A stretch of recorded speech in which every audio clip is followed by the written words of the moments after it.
I've been singing so much of late that I've hardly found time to get back to a familiar terrain of speaking from the heart and connecting with people.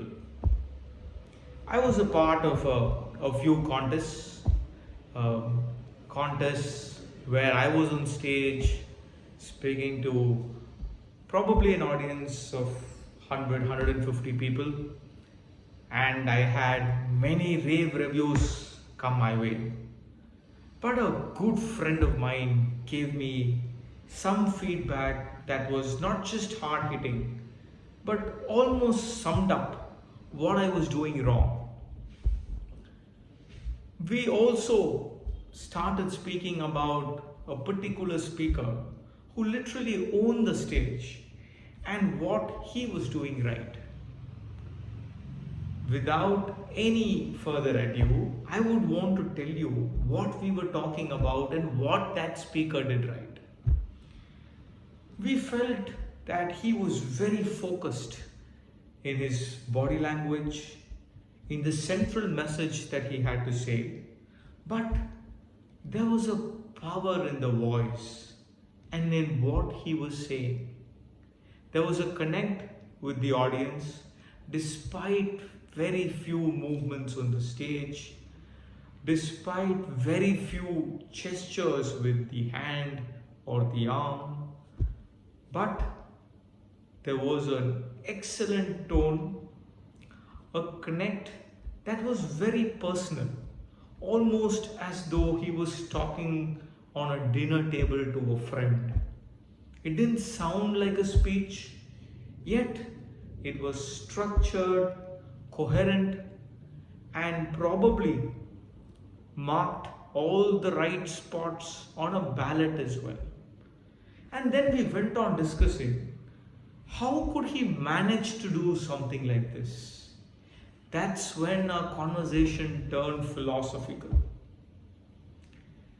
We discussed and came to a conclusion that probably there is an inner power that this speaker has channelized.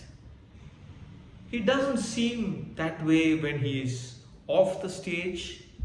He seems like an extremely calm, next door individual, but on stage, when it's lights on and time for action, there is a great sense of power from within. His mind is extremely aligned.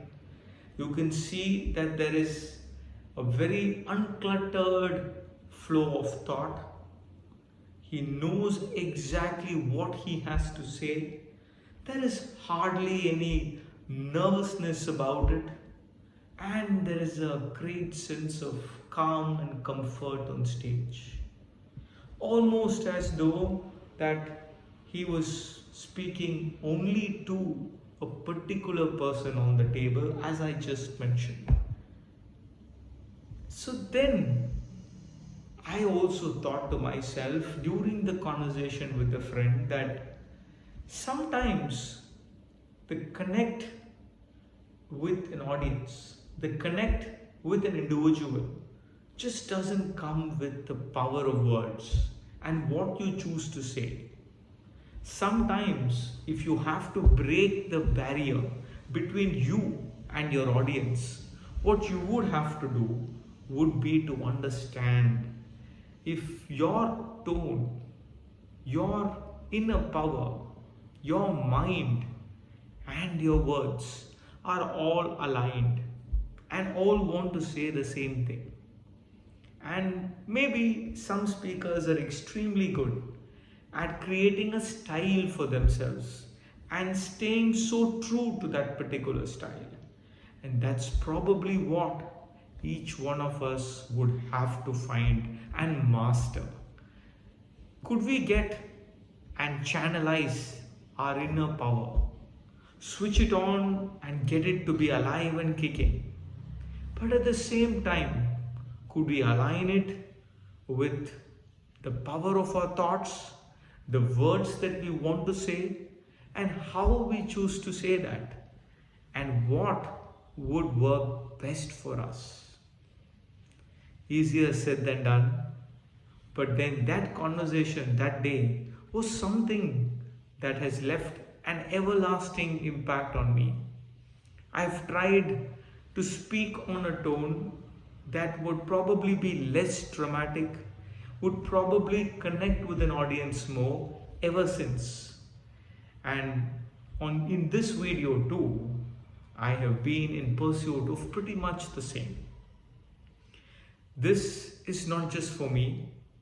Any aspiring speaker out there, any aspiring public speaker out there, any aspiring individual who wants to get onto that stage, influence people, persuade people with their thoughts and words. Remember that not always will we be able to break the barrier between us and our audience. But if we do manage to do that, we shall be firmly seated in their hearts.